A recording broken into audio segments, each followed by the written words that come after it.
Well, good morning, everyone. My name is Renee Carlson. I serve as General Counsel for True North Legal, and I'll be emceeing today's Moms Press Conference. Today, an association of over 60 diverse women from across the state have come together as an association called Mothers Offering Maternal Support, known as MOMS, who are mothers of at least one minor daughter.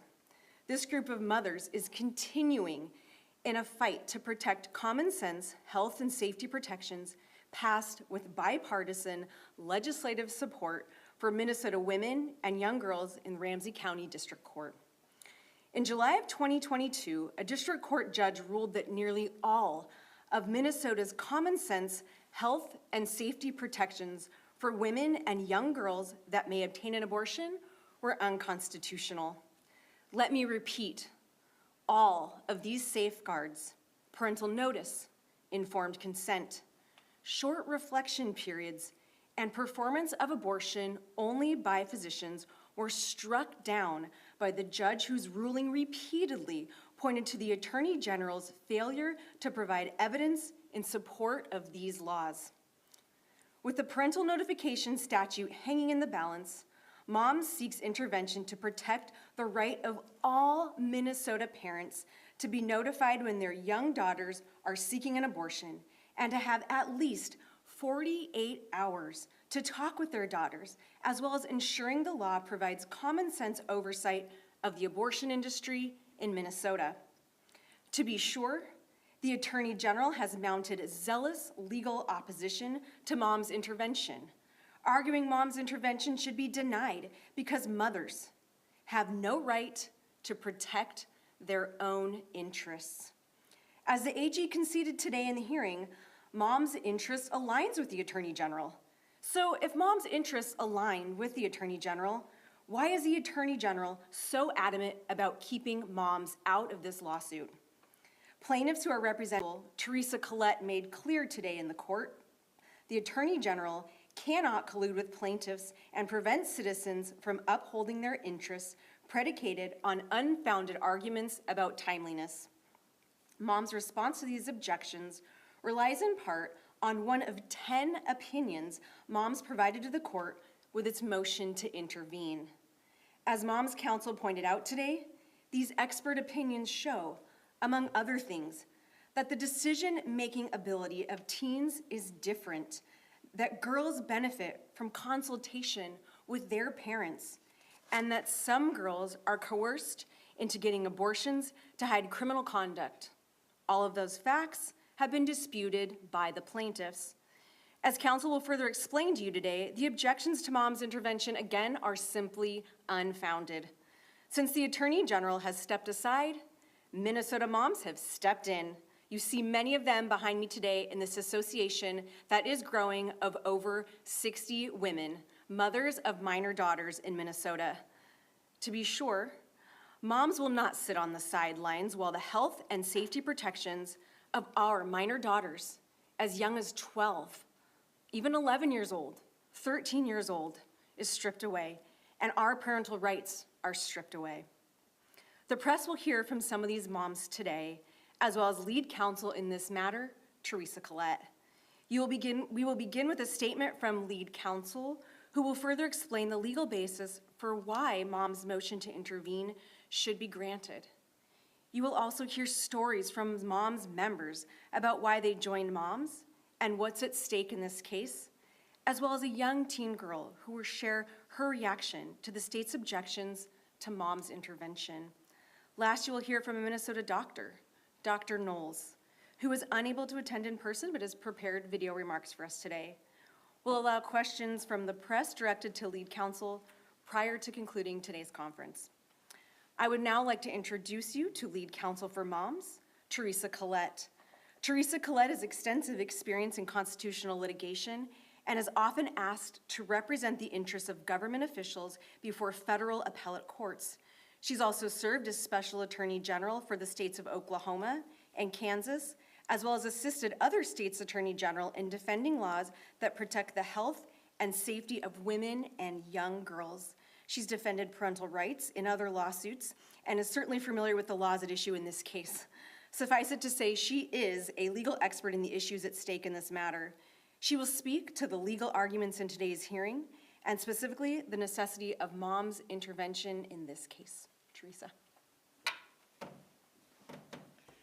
Thank you all for being here, especially on this snowy day, although the roads are much better than they have been the past couple of days. It was a blessing to have the hearing remote so that so many members of moms and the public could actually see justice in process. And we thank Judge Gilligan for the calm way in which he conducted the hearing.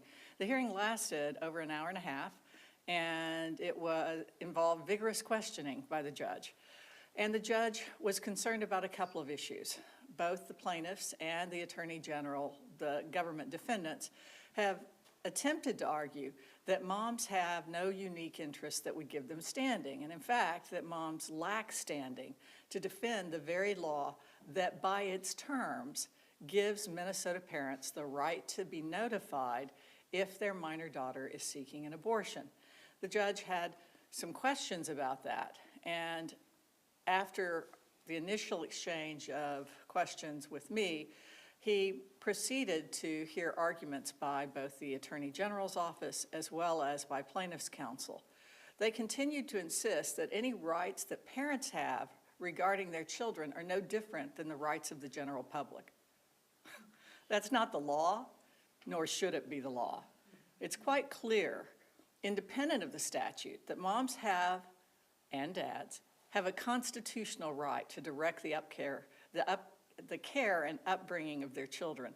The United States Supreme Court, in fact, has called it perhaps the oldest fundamental right in the Constitution. And it has talked about it in conjunction with the high duty that parents have to seek medical care when necessary for their minor children. There are many instances in which teens simply do not disclose to their parents things that the parents need to know in order to adequately protect those interests and those teens. In this case, the statute assures that parents know that their teen is seeking an abortion, a medical procedure that is not without its risks. Yet, the parties in this case, both the Attorney General, the governor, and other government defendants, as well as plaintiffs, would absolutely dispense with most of those requirements. There was no evidence provided by the Attorney General regarding the difference in decision-making ability by teens compared with adults. In this particular case, that difference has been, in fact, acknowledged by the United States Supreme Court in a death penalty case.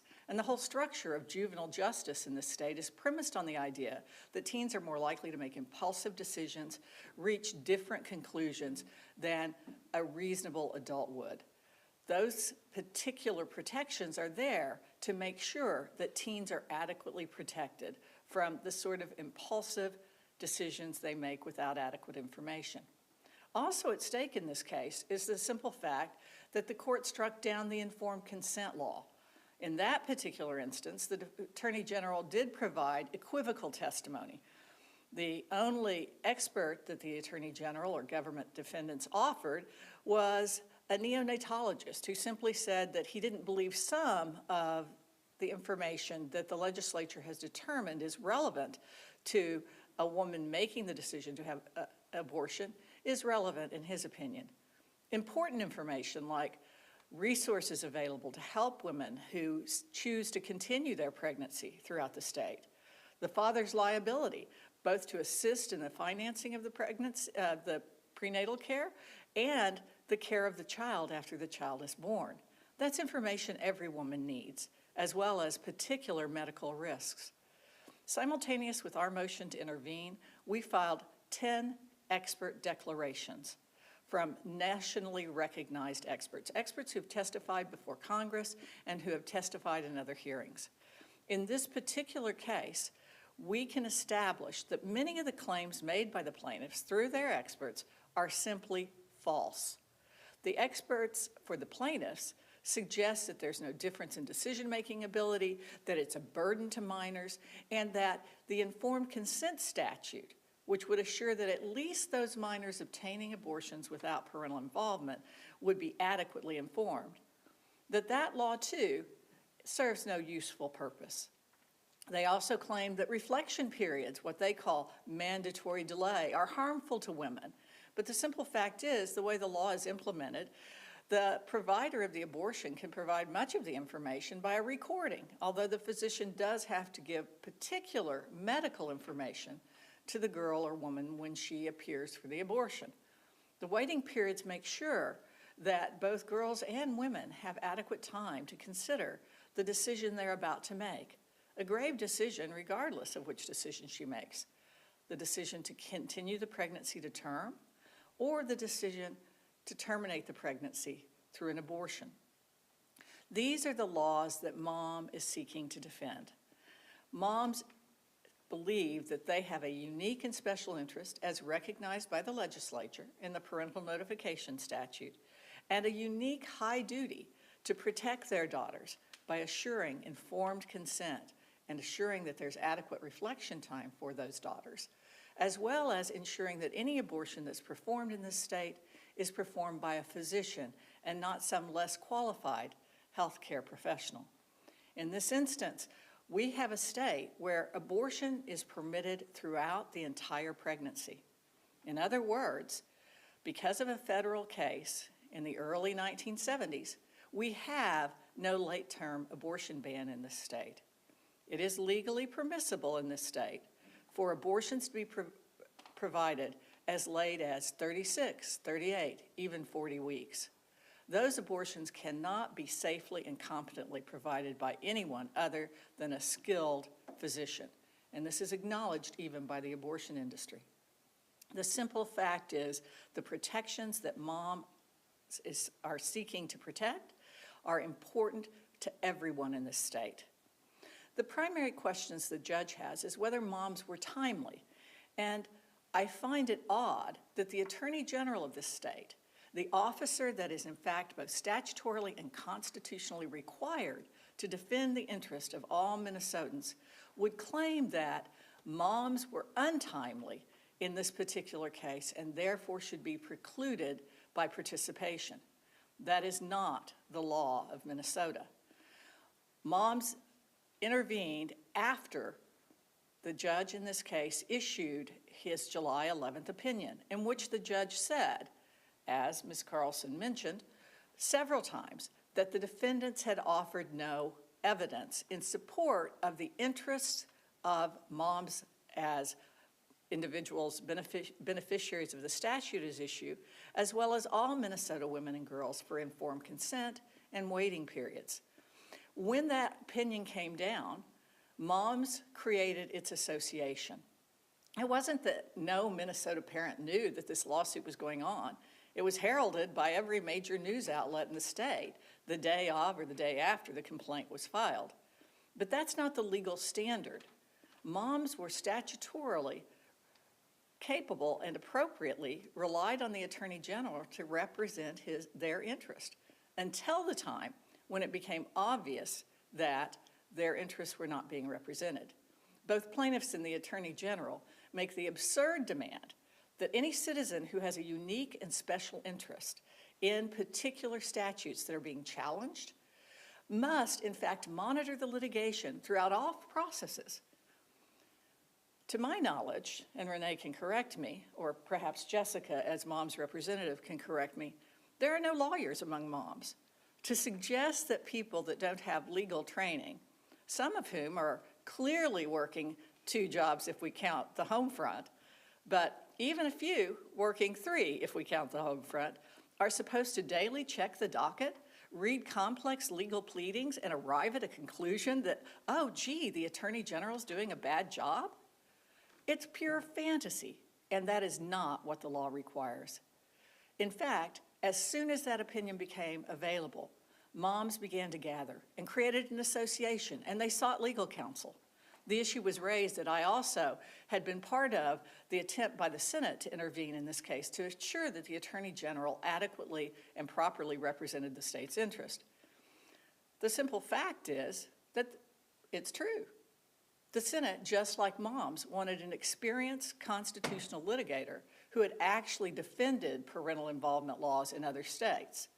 I served as Special Assistant Attorney General in the state of Oklahoma and successfully defended one of its parental involvement laws through the 10th Circuit, where we won.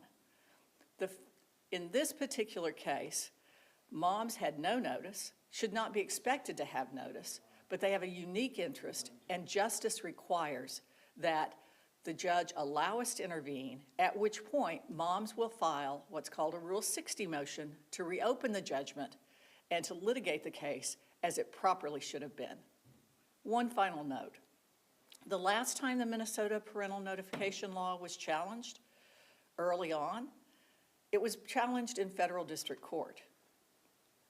The Attorney General at that time, instead of providing no evidence, instead of making arguments premised on federal cases that do not have precedential value in Minnesota Supreme Court, that Attorney General, in fact, required a 5-week trial with multiple evidence, as opposed to simply shirking their duty, as has been done in this case by defendants.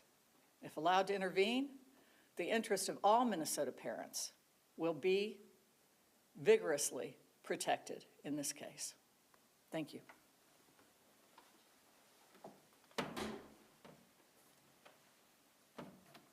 Thank you, Professor Collette.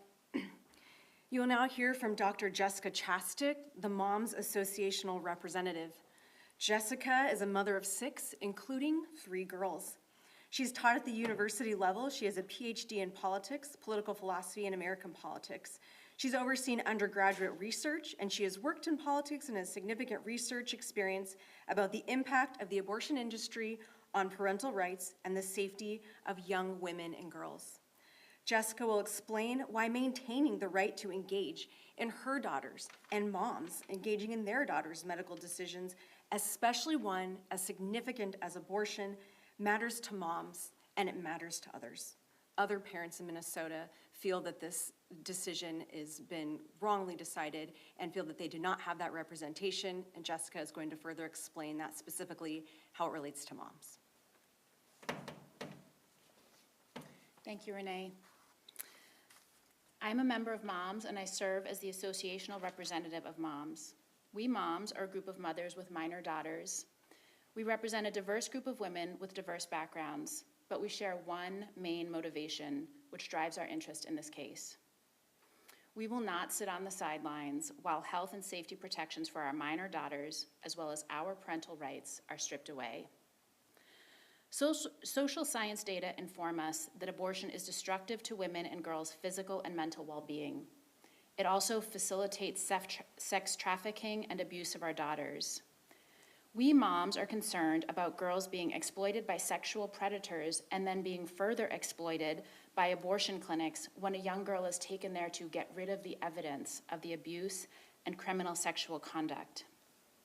Rather than protecting young girls from the abusers, this removal of the law, enables and protects abusers. Further, we are deeply troubled that our daughters could undergo a serious medical procedure that we, their mothers, know nothing about. When our daughter is dealing with significant depression as a result of the trauma of abortion and the secrecy around it, but we have no idea that she experienced the trauma, how are we supposed to help her? As a woman who has experienced pregnancy loss, I know firsthand that the hormonal shift that loss creates can leave a woman feeling unmoored. Asking, expecting, or allowing a young girl to navigate this hormonal upheaval alone is both cruel and profoundly irresponsible. Picture this scenario given the ruling this summer in Dovey, Minnesota. I could arrive home one day and find my daughter doubled over on the couch, and she could tell me, "Mom, it's just a bad period." In fact, she could be having complications from a surgical procedure. She could be bleeding out or developing a toxic infection, but she's afraid to tell me. How am I supposed to help her when this critical information has been withheld from me? After a minor vascular procedure this summer, I was instructed that I had to be accompanied by a responsible adult for the next 24 hours. And my husband, who was that responsible party for me, had to be briefed by my care providers on what symptoms to be on the lookout for and how to respond if necessary. If our daughters obtain an abortion in secret, who is going to be the responsible person there monitoring their recovery? The court's decision to scrap basic safety protocols and health protections for minor girls seeking an abortion leaves our young daughters at great risk after a serious procedure. As a parent of multiple school-aged children, I spend an inordinate amount of time filling out permission slips so that my children can attend field trips and participate in after-school activities. They cannot go to the zoo or a museum without my written permission. They cannot stay after school to participate in a theatrical production without my explicit written permission. My children cannot obtain basic over-the-counter medicines from the school nurse without my explicit written permission. My daughters cannot walk into a shop at the mall and get their ears pierced without my explicit written permission. How does it make any sense that these same minor daughters can obtain an abortion, a serious medical procedure, without even notifying me? As moms, we find these unanswered questions and safety breaches very concerning. Regardless of one's position on abortion, every parent in this state should be alarmed that fundamental parental rights, the right to be notified of, participate in, and give consent to medical care of our minor children, our daughters, is being taken away. Every parent wants to believe that our child will tell us if they're in trouble. But we also know that when our children are scared, when they make decisions from a place of fear, that they often make decisions they later regret. Creating a culture that, as a rule, allows children to make irreversible, life-altering decisions without the knowledge or input of their parents, the people who know them better and love them more than anyone else, is reckless. Not only does this decision rob parents of these crucial rights, but it also fosters a culture of deceit, secrecy, and shame that is destructive of healthy family relationships. It severs a parent-child relationship at a time when our daughters need us most. The court's decision to strike down existing laws about abortion does not protect the rights of women or young girls. Rather, it protects predators, and it strips parents, such as the moms that you see here today and the ever-growing association of nearly 60 moms in our group, of our fundamental rights. Are our elected officials and the Attorney General's office really content that we now have no health and safety provisions in place to protect our daughters when they are most vulnerable? Are they really opposed to protecting women and girls from the very worst abuses in this industry? We moms believe that women and girls deserve better, safer care. We believe that girls deserve more, not less, protection from sexual predators and predatory abortion industry practices. We believe that parents have a fundamental right to be informed about and involved in their minor children's health care. We believe that the vast majority of Minnesotans want these common sense health and safety provisions restored because they are in everyone's best interest. We are moms, and we are not going to sit by while our children are put at risk and our rights are stripped away. Thank you.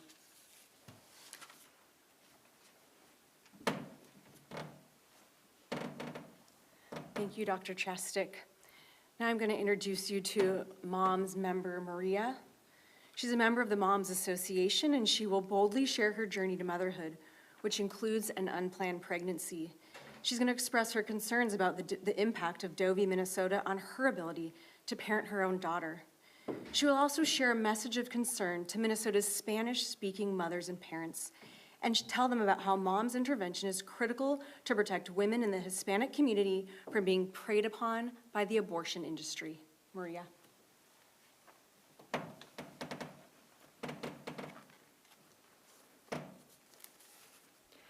Good afternoon. As Renee mentioned, my name is Maria. About 16 years ago, my life completely changed. I was given a precious gift, and without her, my daughter, my life would not be as beautiful as it is today. Though my journey was hard, today being a mom means the world to me. My story is different from many mothers I know. It's one of fear and pain, but has blossomed into a testimony of great joy. I became a mother at age 15. I was pressured by many, including my own family, to get an abortion. I know the shock, the fear, the hardship of being a single mom, and my daughter knows the pain of living most days without her father. But no circumstances can tear our bonds. I will always be her mother, even though I was a young mother. I provided her with comfort, with joy, with provision and safety. I joined Moms because I believe that the Minnesota courts should be protecting our daughters and upholding our parental rights, not taking them away from us. I can attest to the hardship of being a young pregnant mother. And as a mother, it is my job to make sure that my daughter never experiences a journey like mine. But how can I help her if I never know or I didn't know that she was pregnant? By removing the parental notification requirements in the law, the state is enabling older men and others who prey upon our daughters and those who experience unplanned teen pregnancy as coercion, domestic abuse, and trafficking have a strong correlation with access to abortion. My daughter deserves better. Our daughters deserve better. Parents should not be separated from their daughters at a time where she is vulnerable, weak, and needs them the most. But the state refuses to protect our daughters. So I stand here today linking arms with moms. We will protect our daughters. Para mis hermanas latinas, el aborto no es la solución. Muchas mujeres han sido engañadas por las mentiras de la industria del aborto. Las mujeres latinas tenemos más probabilidades de abortar, lo que nos hacen más expuestas a sufrir depresión y otros problemas de salud mental, que nosotras y nuestras hijas sufriremos por el resto de nuestras vidas. El Estado no te protege a ti ni a tus hijas. Sus derechos merecen ser protegidos. Tus hijas merecen ser protegidas. Por favor, únanse con nosotros como mamás. Thank you.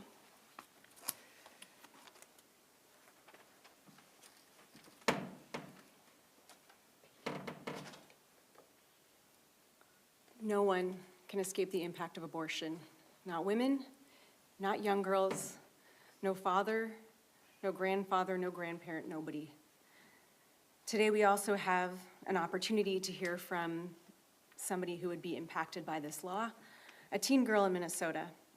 She's a local Minnesota teen girl, and her experiences helping women and babies in crisis have informed her at a young age about the value of parental relationships and the significance of the legal safeguards protecting vulnerable young girls from being severed from their parents at a time when those daughters need their parents most. Joy, a teen girl in Minnesota today, is going to talk to you today, tell you her story.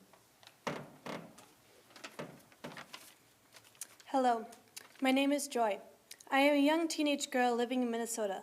For as long as I can remember, I've been passionate about helping others in need, especially the most vulnerable, including many human babies that are not given a chance at life, to experience the world as I have been able to do. I recognize that my life is unique compared to others. I have two parents, a mother in particular, who loves me and would always be there for me no matter what choices I make. If I was to experience an unplanned pregnancy, as some women I've met, I'd want the state to do everything it can to encourage me to make the right choices, which includes consulting my parents because they know me best. To think they would have to go it alone, to be encouraged in isolation, is overwhelming.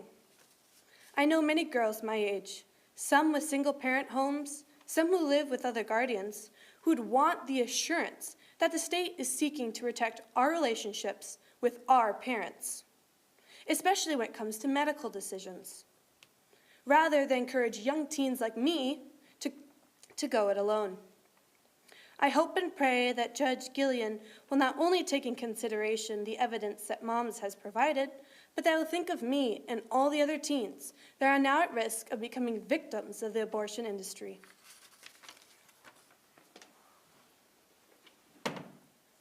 Thank you, Joy. Now you will hear from Dr. Knowles, who is doing a video appearance. Dr. Knowles is a family practitioner and director of a medical clinic in Minnesota. She's also a mother of multiple children, including daughters. In her practice, she serves many families, including women, and she's an advisor to practitioners in the clinic. She's provided medical expertise in situations related to minors and unplanned pregnancies. Her clinical experience has informed her about the mental state of minors in stressful situations like procuring an abortion, as well as the importance of parental involvement in serious medical decisions for girls, especially those as significant as an abortion, since it impacts girls' physical and mental well-being. Now you will hear from Dr. Knowles. Knowles, and I'm here to speak in support of moms as a family physician who works closely with teenagers, parents, and babies. Teenage girls are some of my favorite and most difficult patients. They're brutally honest, often anxious, frequently lonely, and starving for communication beyond Snapchat. Our daughters are vulnerable to becoming sexually active at a much younger age than we were. Their socially and psychologically immature brains are less able to handle unexpected pregnancy than someone who's older. This can induce significant anxiety and an urgency to fix the perceived problem of pregnancy. Prior to this year, abortion providers were mandated to notify parents before performing an abortion on a minor. This was the law for abortion pills and surgical procedures. Then, there was also a 48-hour waiting period before that abortion could take place. The daughters were able to discuss this decision with someone who loved them and knew them better than anyone else. Eliminating this waiting period and time to talk with parents is detrimental to our kids. Adults have a hard time processing unexpected news sometimes. However, experts agree that after 48 hours, teenagers do not have the life experiences or logic to process life-changing events as quickly or with critical thinking skills. Young girls can take weeks to get over a breakup and see that life is still full of hope and excitement. We shouldn't expect them to make a decision regarding the life and death of a baby in a short appointment at an abortion clinic after talking to a complete stranger who knows nothing about their lives. Not all medical providers and staff believe that abortion is the best answer for young teen moms. Just as people in the medical field are affected when a tragic death happens to a young person in our communities, many staff are devastated when they see a young girl walking her pregnancy journey alone. I've cried with staff members who watched silently as a doctor and social worker helped a very young girl get an appointment for an abortion. The staff knew that this young girl's family would have helped support her in any possible way, but the young girl was too afraid to tell them that she was pregnant during high school. It's a struggle for the staff to know how to support some of these girls when they know how deeply they're hurting because they're holding in these secrets. I've also cried with women who've had abortions in high school and could not get pregnant when they got married later in life because of complications from their abortion. Abortion affects so many more people than the mother and the baby. A physician evaluates and treats patients based on their history and exam. Minors often don't know important pieces of their history, their allergies, or family history, such as bleeding disorders or anesthesia reactions that can lead to death during an abortion. These are just a couple of examples why it's critical for parents to be involved in their care and for a licensed physician who is trained to adjust appropriate care based on medical findings. Please consider the future of our minors who seek abortion. Consider the future of their babies and all the lives that are affected by their choices. Our daughters deserve better. You've heard from legal counsel in this case, a local doctor who's also a mother, and even a young teenage girl in Minnesota. You also heard stories from moms a growing association of concerned mothers of minor daughters representing women of diverse backgrounds from all over Minnesota. These are personal stories of moms who are deeply concerned with the case Doe v. Minnesota and the impact it has on their rights as parents of young daughters. As lead counsel Teresa Collette argued in court today, moms assert that the right to privacy does not mean abortions cannot be regulated to protect the health and safety of the Minnesota women and young girls that may be seeking one. Parental rights are a fundamental right that should be protected by the state and by the courts. After today's hearing, one thing is clear. The state has no legitimate interest in actually defending common sense health and safety protections for Minnesota women and young girls. Most significantly, the parental notification statute, which was passed with bipartisan support from the Minnesota legislature. The state's message to moms in today's hearing is simple. Your rights don't matter. And worse, the health and safety of your daughters is not worth the resources it would cost the state to protect them. The chief legal officer of the state, Attorney General Keith Ellison, not only objected to mom's motion to intervene in this case, without question, which would without question have a profound impact on moms and moms in trying to intervene in this case, but he also argued that Minnesota moms have no right to protect their own interests, their own fundamental right as parents of young minor daughters. Now, do we really believe that the Minnesota Constitution forbids parental involvement in their daughter's serious medical decision? That the Constitution denies these mothers their fundamental right to parent their child? Moms and parents all over the state are disturbed by the Attorney General's inadequate defense of consumer protection statutes in this case. Since the Attorney General has stepped aside, a steadfast group of strong, courageous, and compassionate women have stepped in. Moms has the long view in mind and is committed to the critical pursuit of justice for our daughters by seeking intervention in this matter. As evidenced in today's hearing, Moms and its legal team remain committed to the case. They rightly believe that our daughters deserve more.